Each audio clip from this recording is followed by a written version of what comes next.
Olá, tudo bem? Paz do Senhor Jesus. Eu quero iniciar aqui essa segunda aula, de preparatório para obreiro, que está no livro de 1 Crônicas, capítulo de número 13. É a segunda aula do preparatório para obreiro. 1 Crônicas, capítulo 13. Só que antes de nós iniciarmos, vamos fazer uma oração. Feche teus olhos. Pai, em nome do Senhor Jesus, graças te damos porque o Senhor é bom e a tua misericórdia dura para sempre. Obrigado, Senhor, pela sua fidelidade e obrigado, Senhor, pela sua misericórdia. A sua fidelidade porque o Senhor tem cuidado de nós enquanto nós dormimos e a tua misericórdia porque o Senhor tem nos dado livramento durante o dia que se percorre. O salmista disse: deitei, dormi e tornei a levantar porque o Senhor tem me sustentado. Deus, sabemos que a nossa fé é como um músculo e como músculo ela precisa ser exercitada. E ela só vai ser exercitada através do conhecimento da Tua Palavra. Que a partir deste momento o Teu Espírito Santo venha nos direcionar, nos orientar, nos ensinar, nos capacitar e fazer de nós sábios ganhadores de alma para o Teu reino. Nos ensina, nos capacita e nos habilita. É o que nós te pedimos e te agradecemos, em nome de Jesus. Primeiro livro das Crônicas, capítulo 13, a trajetória do obreiro. A arca na casa de Obed-edom. Essa é a epígrafe do texto, nós vamos trabalhar em cima do texto em o período em que a arca ficou ali na casa de Obed-edom. Então, primeiro livro das Crônicas, capítulo 13, do verso 1 em diante, está escrito assim: Davi consultou os capitões dos milhares e das centenas e de todos os oficiais. Então disse Davi a toda a congregação de Israel: se estáis de acordo, e se vem do Senhor, o nosso Deus, enviemos mensageiro a todos os nossos outros irmãos em toda a terra de Israel, e ao sacerdote e aos levitas com eles, nas cidades e nos seus arredores, para que se reúnam conosco. Voltemos a trazer para nós a arca do nosso Deus, pois não a buscamos nos dias de Saul. Então disse toda a congregação que assim se fizesse, porque este negócio pareceu bom aos olhos de todo o povo. Assim ajuntou Davi todo Israel, desde Sior, no Egito, até a entrada de Ramate, para trazer a arca de Deus a Kiriat Jearim. Davi, com todo Israel, subiu a Baalá, isto é, a Kiriat Jearim, que está em Judá, para buscar a arca de Deus, o Senhor que habita entre os querubins, diante do qual se invoca o nome do Senhor. Levaram a arca de Deus sobre um carro novo, tirando da casa de Abinadab. Uzá e Aio conduziam o carro. Davi e todo Israel alegravam-se perante Deus, com todas as suas forças, com cânticos, com harpas, com alaúdes, com tamborins, com símbolos e com trombetas. Chegaram à eira de Quidom, e estendeu Uzá a mão para segurar a arca, porque os bois tropeçaram. E acendeu-se a ira do Senhor contra Uzá, e o feriu, por ter estendido a mão à arca. Por isso morreu ali diante de Deus. Então Davi irou-se, porque o Senhor havia ferido Uzá. Por isso chamou aquele lugar Pérez Uza. Até o dia de hoje, Davi temeu a Deus naquele dia e perguntou: como levarei a arca de Deus? Não trouxe a arca para si, para a cidade de Davi, antes a fez ficar na casa de Obed-edom, o geteu. Assim permaneceu a arca de Deus com a família de Obed-edom 3 meses, e o Senhor abençoou a família de Obed-edom e tudo quanto ele tinha. Então aqui nós vamos dar início aqui na trajetória do obreiro. Isso aqui, frisando, é o curso preparatório para obreiro. Essa é a segunda aula. Então o primeiro erro que nós vemos aqui é que Davi, ele consulta os capitões, em vez de consultar os sacerdotes, consultar os levitas. É bem verdade que Davi, ele se preocupou em ter o seu ministério e no seu ministério ter a presença de Deus. Porque o que adianta ser rei? O que adianta ter trono? O que adianta ter domínio sobre um povo, mas não ter a presença de Deus? Davi se lembrou que o período em que Saul ficou no reinado, Saul fez o que fez, mas sem a presença de Deus. Então, Davi viu que não deveria seguir os mesmos erros de Davi, porque nós devemos aprender com os erros dos outros, para que nós não venhamos cometer os mesmos erros. Então o obreiro, quando ele vê em sua volta pessoas que começaram bem, mas que terminaram mal, o obreiro não está ali para julgar, o obreiro está ali para ver e tirar ensinamento dessa situação. Eu não posso seguir o mesmo caminho que o meu amado irmão seguiu, porque o fim dele não foi bom. Então, às vezes, quando nós nos deparamos com essas coisas que acontecem ao nosso redor, é para nos ensinar que por aquele caminho nós não devemos prosseguir. Porque se nós seguirmos aquele caminho, o nosso fim não será diferente do fim daquele. Então, a primeira lição: todo ministério, ele deve ser marcado com a presença de Deus. Isso é um ponto positivo. Davi se preocupou em trazer a presença de Deus. O problema é que Davi fez isso de forma errada. Tem muitos obreiros fazendo ou querendo fazer aquilo que é certo, mas de forma errada, por motivações erradas. E acha que aquela mentalidade do mundo, que os fins eles justificam os meios, é válido no reino de Deus. Irmãos, isso não é válido no reino de Deus. Os fins não justificam os meios. Você tem que começar certo, permanecer certo e terminar certo. Então havia uma regra, havia estabelecido um princípio. Davi ele acerta em querer fazer com que o seu ministério, o seu reinado, ele fosse com a presença de Deus, mas ele faz errado, porque ele vai consultar os seus capitães. Ele não foi consultar os sacerdotes. Irmãos, por que Davi não consultou os sacerdotes? Por que Davi não foi consultar homens de Deus? Primeira lição que obreiros precisa ter.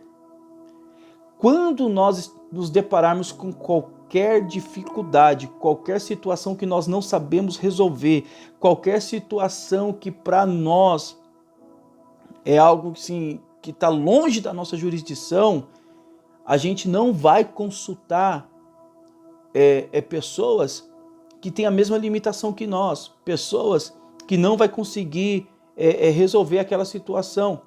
E aqui eu começo a trazer um ensinamento, porque o que acontece? O obreiro, ele sabe que há uma hierarquia, e essa hierarquia tem que ser respeitada. Às vezes o obreiro ele tem uma responsabilidade, e aquela responsabilidade que foi confiada a ele é justamente para preparar ele, para tratar, para moldar, para que conforme as dificuldades forem vindo, ele possa adquirir experiência. Como que ele vai adquirir experiência? Vai ter coisas que ele vai conseguir resolver, vai ter coisas que ele vai ter que consultar o seu superior, consultar a quem de fato tem como resolver aqueles problemas, né? Como que o obreiro tem que se comportar?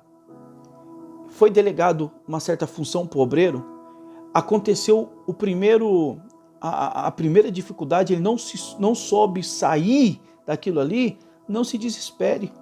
Não vai por conversas de segunda ou terceira pessoas que não exercem função nenhuma, querendo dar palpite no seu ministério. Vai consultar o seu líder. O coração do obreiro tem que ser o mesmo coração do líder. Se o coração do obreiro não for o mesmo coração do líder, a obra de Deus ela se torna dividida. Mas quando o obreiro tem o coração igual ao coração do seu líder, eles conseguem caminhar no mesmo propósito. Eu não consigo resolver, mas o meu líder consegue. Então eu vou até o meu líder e o meu líder vai me dar as orientações.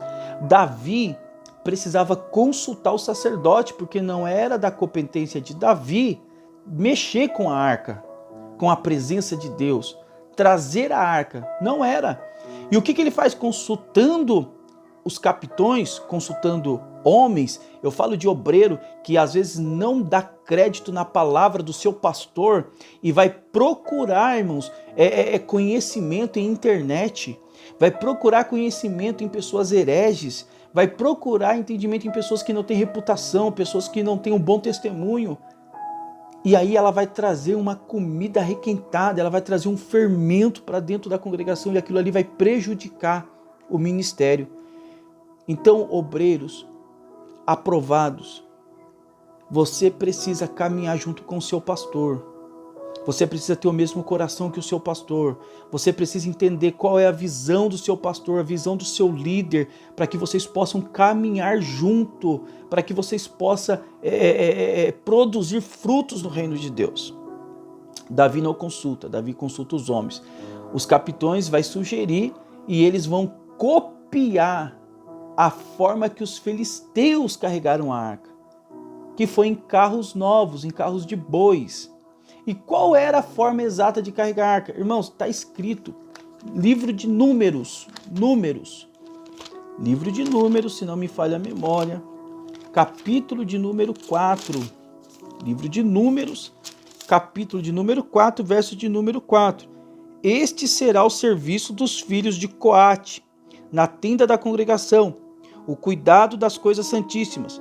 Quando partir o acampamento, Arão e seus filhos virão, abaixarão o véu protetor, com ele cobrirão a arca do testemunho. Então a arca precisava ser carregada pelos filhos de Coate, né, os filhos de Levi, né, os coatitas, e tinha uma forma certa de fazer. Como? Tinha que ser coberto, e não era qualquer pessoa, eram os coatitas que tinham que transportar a arca. Davi não poderia simplesmente chegar lá, pôr a mão na arca e levar a arca. Davi não poderia chamar os seus homens de guerra, pegar a arca e levar a arca. Não é assim que as coisas funcionam.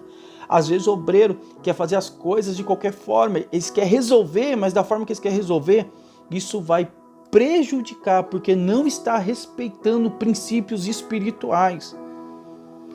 Irmãos, há muitos obreiros que estão fazendo a obra de Deus por motivações erradas, estão fazendo de formas erradas. A intenção até é boa, mas é de forma errada, é com intenção errada.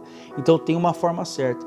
O que acontece? Quando Davi coloca a arca em cima daquele carro de bois, Davi estava desprezando os levitas. Quando Davi coloca Uzá e Aio para ficar ao lado, Davi estava desprezando os levitas.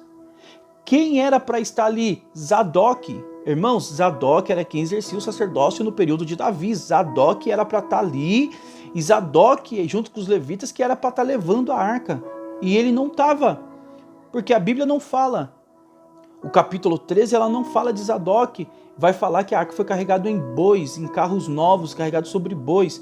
Então Davi estava desprezando os levitas. Aio e Uzá, eles são um tipo de pessoas que estão no lugar aonde não era para eles estarem. Obreiros que não esperaram o tempo certo para o seu ministério. Obreiros que pularam etapa. Obreiros que não sentaram para aprender. Obreiros que não sentam para ouvir o seu pastor, mas são rápidos, prontos a ensinar, a repreender, mas nunca pararam para ouvir. Aio e Uzá são pessoas que estão exercendo o ministério que não são deles. Como que isso acontece? Quando alguém levanta obreiros, irmãos, sem capacidade, obreiros que não conhecem a palavra de Deus, obreiros que não viveram uma experiência, não passaram pela transformação, não viveram ainda a regeneração da alma pela palavra, como diz em Tiago, que a nossa alma ela é regenerada através da palavra, porque quando nós nascemos do Espírito, o nosso Espírito nasce de novo, recebemos Jesus, nasce o nosso Espírito, ele nasce de novo. O novo nascimento é no Espírito. O Espírito Santo vem habitar dentro do nosso Espírito. Mas a nossa alma, ela precisa passar pela transformação, ela precisa ser regenerada através da palavra de Deus. A palavra vai confrontando, a palavra vai confrontando, a palavra vai nos deixando na medida certa. E aí sim, irmãos, conforme nós formos sendo moldados através da palavra de Deus, nós podemos então exercer os cargos a qual Deus tem confiado para nós. Uzá e Aio fala de obreiros que estão numa posição que não era para eles estar. Não era para eles estarem ali.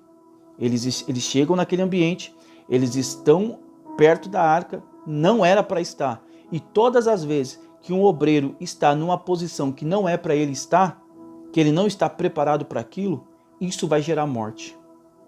Isso vai gerar morte, porque ele não está preparado para aquilo. Não era para usar e nem Aio está ali. Era para Zadok estar ali. Então, a Bíblia vai dizer que os bois andando, eles tropeçam. Aqueles bois tropeçando nos fala a realidade de obreiros carnais. Obreiros carnais sempre vão tropeçar. Preste atenção nisso. O obreiro ele tem que ser espiritual. Ele não pode ser natural e ele não pode ser carnal. Paulo descreve isso quando ele está escrevendo a carta aos Coríntios. Paulo vai dizer os 3 tipos de pessoa: pessoas naturais, pessoas carnais e pessoas espirituais. Naturais são os ímpios. Carnais são aqueles que estão na igreja, estão envolvidos com o mover do Espírito Santo, mas eles ainda zombam das coisas de Deus. Eles ainda não discernem as coisas de Deus. Eles estão envolvidos com as coisas de Deus, mas não discernem. Eles são carnais, eles zombam. Tudo para eles é motivo de piada, tudo para eles é motivo de zombaria. Eles não discernem as coisas espirituais. Obreiros carnais dentro da igreja, mas eles não acreditam na palavra de Deus. Eles não acreditam nas coisas espirituais. Eles não acreditam nas coisas que são princípios. Obreiro carnal, quer um exemplo de um obreiro carnal? O obreiro carnal está dentro da igreja. Ele desfruta do ambiente, ele toma da água, ele senta da cadeira, ele aproveita do ambiente proporcionado pelos ventiladores, aquela refrescância do ambiente. Ele se aproveita do mover do Espírito Santo, só que ele não colabora com aquele ambiente. Ele não é um dizimista, ele não é um ofertante. O dízimo e oferta é um princípio espiritual. A Bíblia diz, irmãos, Atos capítulo 10, que Cornélio, quando Deus ele fala com Pedro, ele fala assim: Pedro, vai até a casa de Cornélio, porque as ofertas de Cornélio, as esmolas de Cornélio têm subido diante das minhas narinas com cheiro suave. Irmãos, isso fala de coisas espirituais, porque o que sobe até as narinas de Deus são as nossas orações com cheiro suave, as nossas orações. Isso fala, irmãos, sobre o mundo espiritual, coisas espirituais, princípios espirituais. Então, oferta e dízimo é um princípio espiritual. Obreiros carnais zombam de coisas espirituais, não sabe ser fiel à hierarquia, não sabe ser fiel nos dízimos e nas ofertas, zombam disso, zombam das coisas espirituais. Aí Paulo vai liberar uma palavra em Gálatas dizendo que de Deus ninguém se escarnece, tudo aquilo que o homem semeia, isso também ele colhe. Então, o trabalho com a presença de Deus não é para homens naturais, não é para homens carnais, é para homens espirituais. O espiritual é aquele que discerne as coisas do Espírito, é aqueles que entende. Não, há leis físicas e há leis espirituais, porque não é porque você não acredita que a lei vai deixar de existir, ela continua existindo. Então o obreiro espiritual ele sabe discernir, o obreiro espiritual ele sabe ouvir e ele sabe separar o que é produtivo e o que não é, ele sabe tirar fora aquilo que não vai trazer nenhum crescimento para ele. Obreiro espiritual. Então quem tinha que estar ali era o obreiro espiritual. O obreiro espiritual tinha que estar ali. E o obreiro espiritual aqui é aquele que Deus chamou, é aquele que respeitou etapas. Irmão, ninguém vai começar por cima, todos vão começar por baixo. Jesus nos ensinou isso. Mesmo sendo Deus, não teve por usurpação ser igual a Deus, antes se esvaziou. Ele poderia começar por cima, mas ele se esvaziou e começou. Foi posto no ventre de Maria, passou pelo processo de se tornar um embrião, se tornou uma criança, cresceu, ele respeitou as etapas. Quando Zaqueu sobe na árvore, Jesus está falando para ele: Zaqueu, desce daí. Ninguém vai começar por cima, Zaqueu, vai começar por baixo. Desce, porque hoje convém pousar na sua casa. Então, há princípios. Obreiro precisa entender, há princípios. Davi coloca Uzá e Aio ali. Obreiros fora da posição. Obreiros carnais. Os bois também representam os obreiros carnais. E outro erro terrível Quando se leva a presença de Deus em cima de bois, Davi está desprezando o ministério dos levitas e Davi está desprezando o ministério levantado por Deus. Por quê? Porque quando Deus manda construir a arca, há algumas informações que traz muito ensinamento. Na arca vai colocar 4 argolas. E essas 4 argolas que foi posto na arca, um em cada ponta, servia para que entre essas argolas fosse colocada uma vara de acácia, de madeira de acácia, revestida de ouro. E essa vara ia no ombro dos levitas, para que eles pudessem transportar a arca do Senhor. Então, quando Davi coloca em cima de um carro novo, Davi está desfazendo, Davi está menosprezando essas varas, esses varais. E a vara ela sempre vai falar de ministério. Quando Deus chama Moisés, manda Moisés até o Egito, Moisés fala, mas eles não vão crer na minha palavra, o que eu falei, no nome de quem que eu irei? E Deus vai falar assim para Moisés, Moisés, o que tem na sua mão? E ele vai falar, um cajado. E Deus vai falar, joga o cajado no chão. Moisés vai jogar o cajado no chão, aquele cajado vai se tornar em uma serpente. Moisés vai ficar apavorado, Deus vai falar, pega pela cauda. Ele vai pegar pela cauda, vai se tornar um cajado de novo. Ali era uma confirmação do ministério de Moisés. Quando Deus escolhe Arão, como que foi a escolha? Todo líder de cada tribo pegava a sua vara e enterrava. A vara que florescesse, aquela vara era quem Deus tinha escolhido para o ministério. E a vara de Arão floresceu. O que tem dentro da arca? A vara de Arão, a tábua com os 10 mandamentos e ali uma taça com o maná. Vara fala de ministério. Quando Davi está levando sobre um carro novo e esse carro levado sobre bois, Davi está desprezando o ministério. Irmão, nós não podemos desprezar o ministério de ninguém. Por mais simples que o obreiro seja, ele é importante no trabalho da obra de Deus, independente da sua simplicidade, independente até mesmo às vezes da falta de conhecimento que ele tem, a limitação que ele tem, ele é importante. Obreiro não pode ser desprezado. Obreiros carnais, vai vir um obreiro mais simples que ele, vai zombar, vai caçoar. Esse é um sinal, obreiro carnal. O espiritual ele vai entender. Não importa o quão de conhecimento eu tenho, eu não desprezo quem é menor do que eu. Eu não desprezo aquele que tem menos informação do que eu, porque eu entendo que da mesma forma que Deus me chamou, Deus também chamou aquela pessoa na sua simplicidade. Talvez aquela pessoa naquela simplicidade está fazendo coisas que está sendo aprovada por Deus e eu, na minha soberba, estou fazendo coisas que está sendo reprovada por Deus. Até porque a questão de ser aprovado por Deus ou não está na sua capacidade de fazer coisas, não está na sua facilidade de efetuar alguma coisa ou nos dons que você flui. Deus aprova você não é pelos dons, não é pela sua capacidade, não é pelas coisas que você faz, mas é pelo seu caráter. Tem muita gente que flui muito bem, muito obreiro. Eu estou falando de obreiro, irmãos. Eu não estou falando de membresia, falando de obreiro. Entenda isso, obreiro. Tem muito obreiro que flui nos dons, mas não tem caráter, reprovado diante de Deus. E tem muitos obreiros que não têm dom, mas o caráter dele é libado. O caráter dele não tem do que se envergonhar, não tem do que trazer escândalo. Esse é aprovado diante de Deus, porque Deus prova o nosso caráter, Deus olha para o nosso caráter.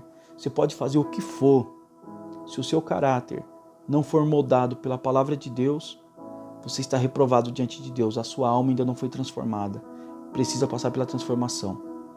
Então, Davi estava desprezando o ministério quando ele tira aquelas varas.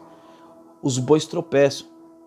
Quando os bois tropeçam, né, tá mostrando para nós que o obreiro carnal vai estar tropeçando. Quando você vê, quando você vê muitos obreiros envolvidos em escândalo, obreiros carnais estão tropeçando.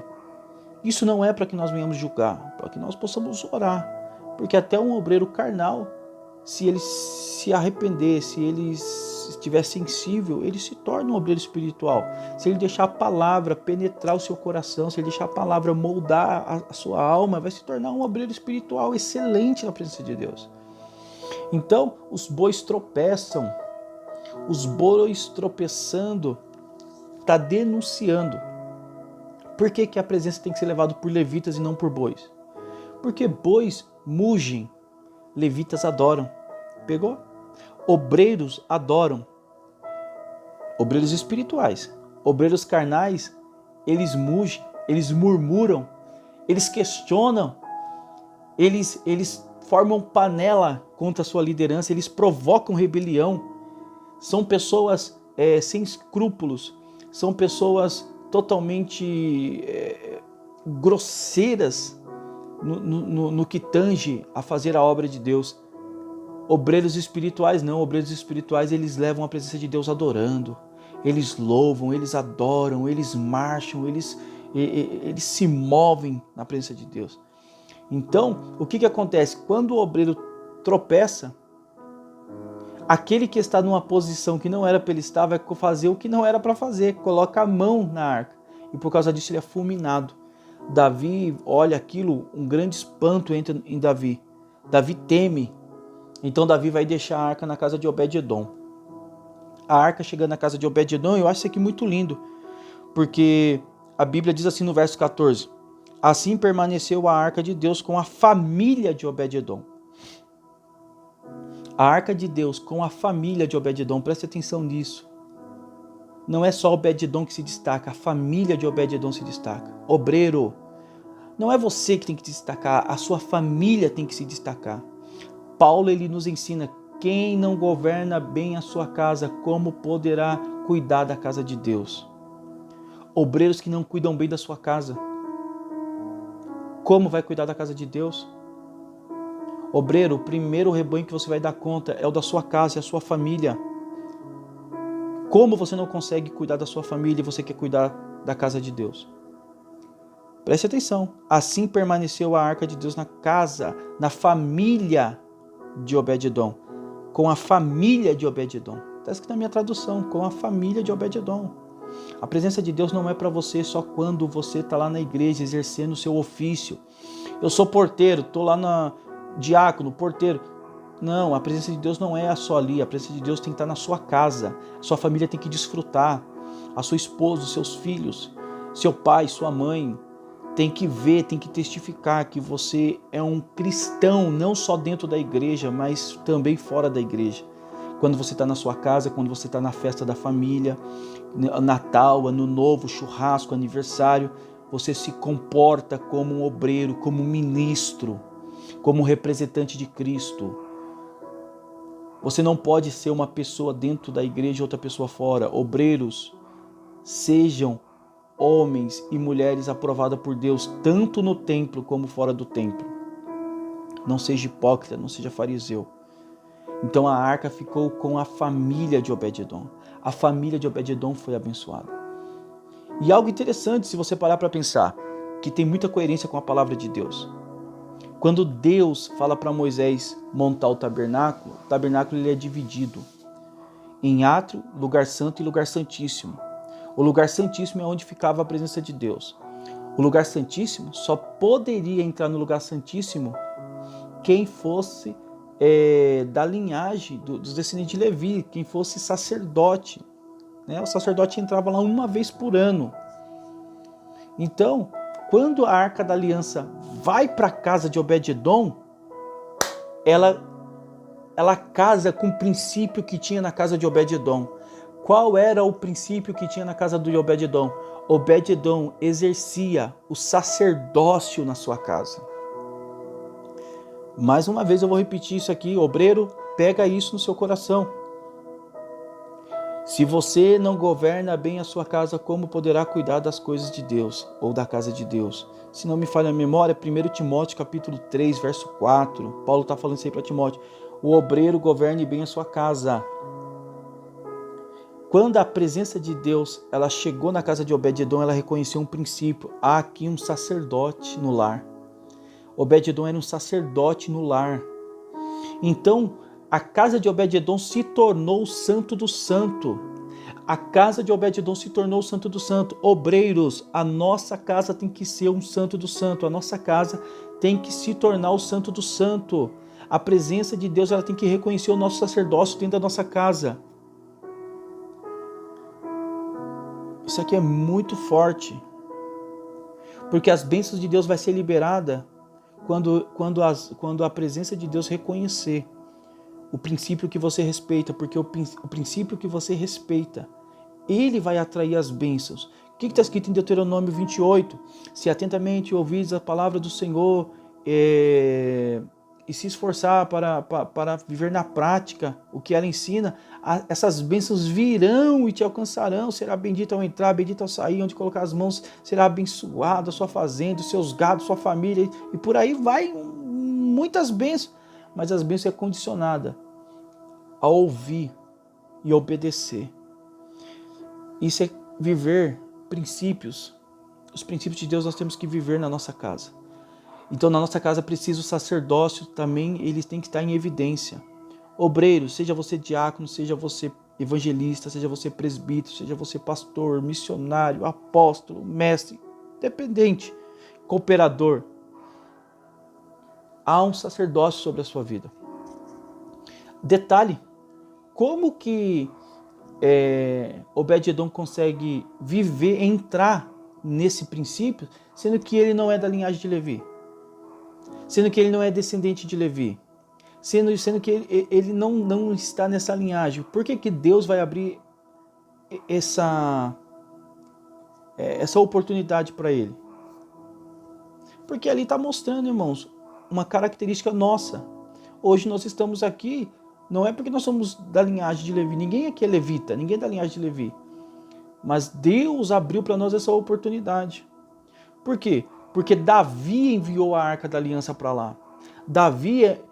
A linhagem de Davi é onde o nosso Senhor Jesus Cristo vem. Então o sacerdócio de Jesus, Davi vai apontar para Jesus. Então, da mesma forma que Jesus vai abrir essa oportunidade para Obed-Edom, Jesus abriu essa oportunidade para cada um de nós. E o sacerdócio de Jesus é comparado, ele anda no paralelo com o sacerdócio de Melquisedeque. Melquisedeque era rei e sacerdote. Jesus é rei e sacerdote. Hoje sumo sacerdote, a destra do Pai intercede por nós. Então, o que acontece? Ele passou para nós essa autoridade, esse sacerdócio. Porque hoje nós somos também nação eleita, povo adquirido e sacerdócio real. Por quê? Por causa dessa linha de Davi, essa linha de Jesus.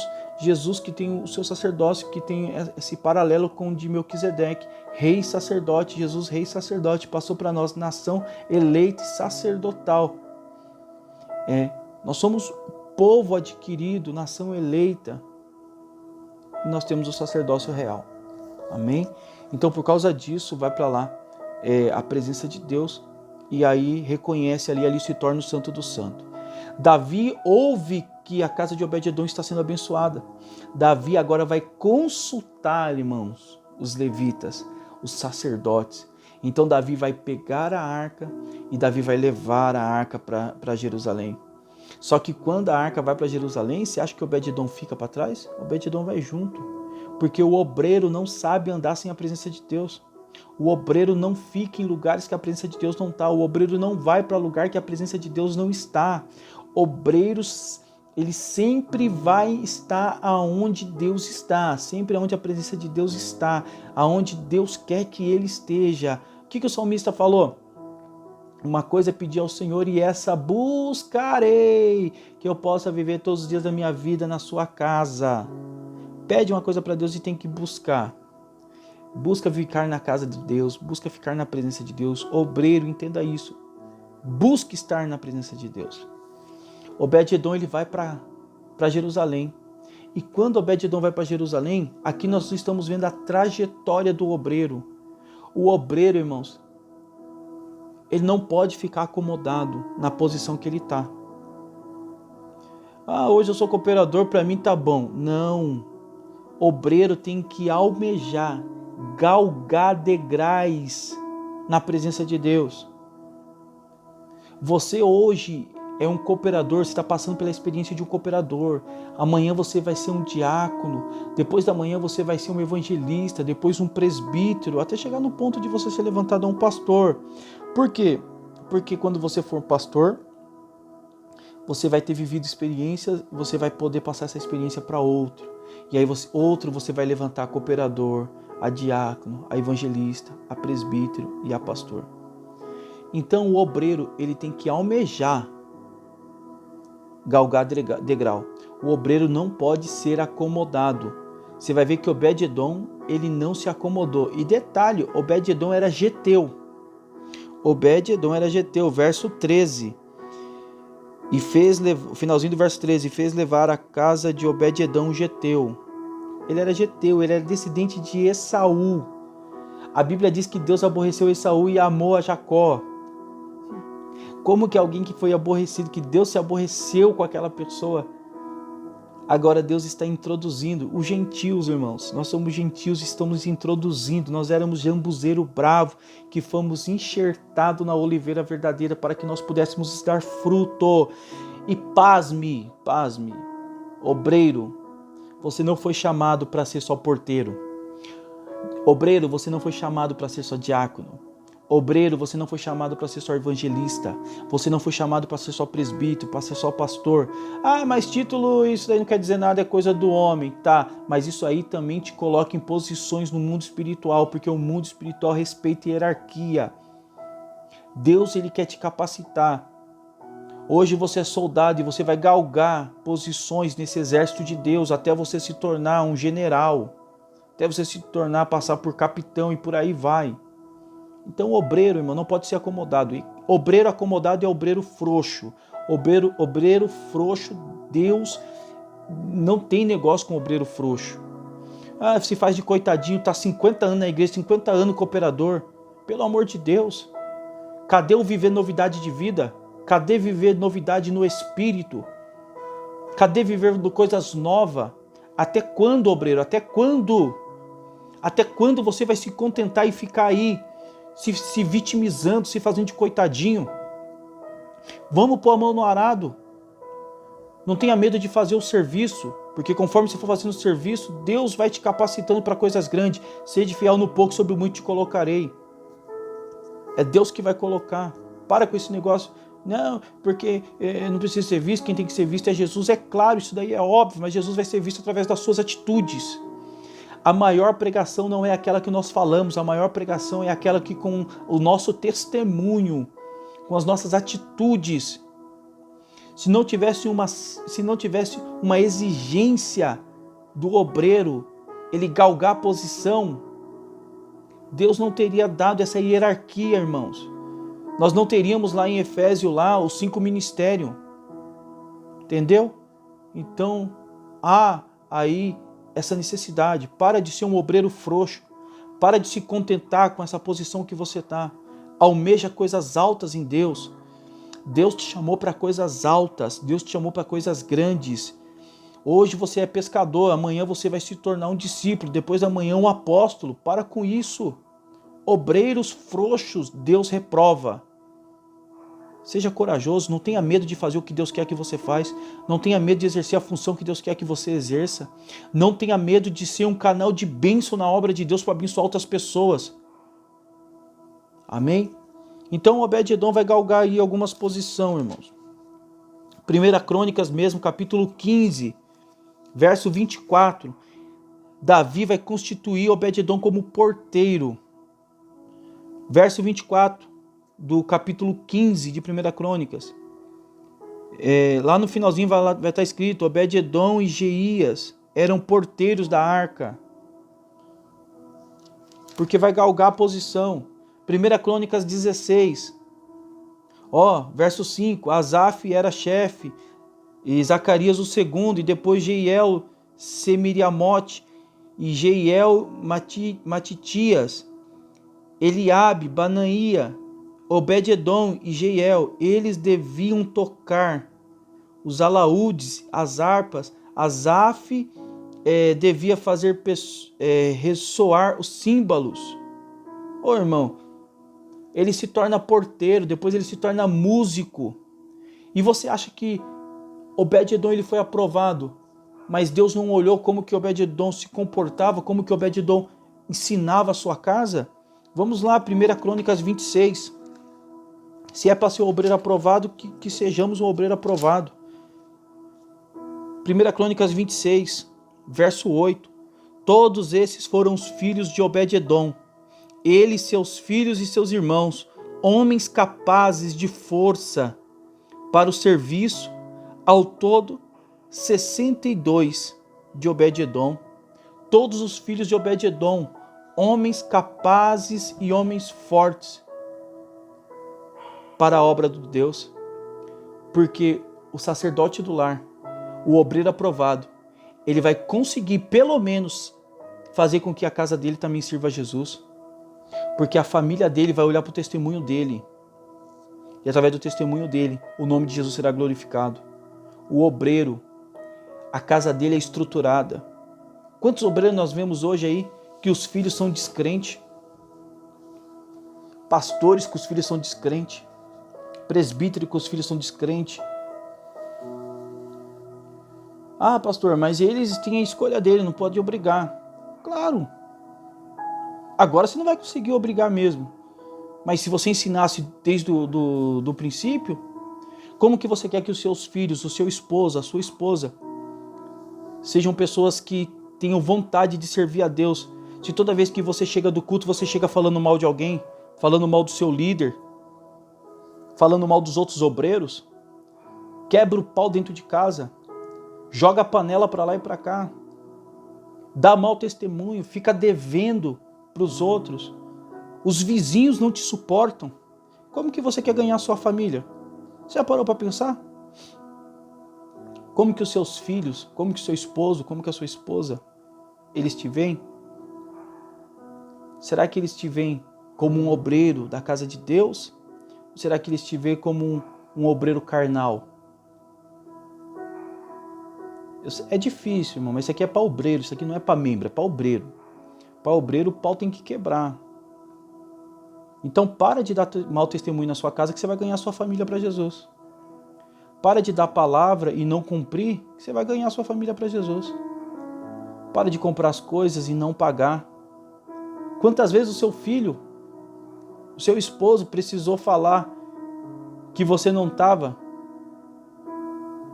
porque comprou e não pagou? Você acha que vai servir um Deus de uma pessoa que vive mentindo? Quem é o pai da mentira? O diabo. Obreiro tem que andar na verdade. O obreiro tem que ser irrepreensível. Pessoas podem até falar mal de você, porque vão falar mesmo. Só que isso tem que ser coisa que vai cair por terra, não pode ser verdade. Pelo menos a sua família tem que ganhar para Jesus. Os filhos de Obed-edom, homens capazes e fortes para a obra na casa do Senhor. Obed-edom, para nós finalizar, senão o vídeo fica muito longo, ele foi porteiro. Ele foi músico da casa do Senhor. E ele foi tesoureiro da casa do Senhor. Segunda Crônica, segundo livro das Crônicas, capítulo de número 25. Vamos lá, segundo livro das Crônicas, capítulo 25, verso 24. Tomou todo o ouro e a prata e todos os utensílios que achavam no templo de Deus, sob os cuidados de Obed-edom. Tesoureiro da casa do Senhor. Um geteu que não tinha por direito de estar aqui, mas por causa que Davi colocou, porque Davi é uma tipologia do ministério de Cristo, porque nós não merecemos estar aqui, mas Cristo nos introduziu e agora nós precisamos frutificar. A arca foi para a casa dele, a arca reconheceu o sacerdócio na casa dele. A arca foi levada para Jerusalém, ele foi para Jerusalém. Chegando em Jerusalém, ele se tornou porteiro, se tornou músico e se tornou tesoureiro. Obreiro, entenda uma coisa. Você carrega um nome. Você ainda é sal da terra e luz do mundo. O sal, ele precisa dar sabor. A luz, ela precisa trazer a verdade à tona. Quando você coloca o sal na comida, o sal não se vê. Mas quando você come, você sente, ainda que não vê, mas sente. Por quê? Porque o sal está ali para mostrar a sua evidência. A igreja não foi chamada para ser vista, mas sim para ser sentida. Aonde há trevas, a luz vem e a luz revela o que estava escondido. Deus te chamou para isso, obreiro. Para você ser canal de bênção. Para você produzir frutos. E para que o reino de Deus consiga alcançar mais pessoas através da sua vida. Amém? Que Deus abençoe a tua vida, que Deus abençoe a tua casa. Até a próxima aula. Fica com Deus.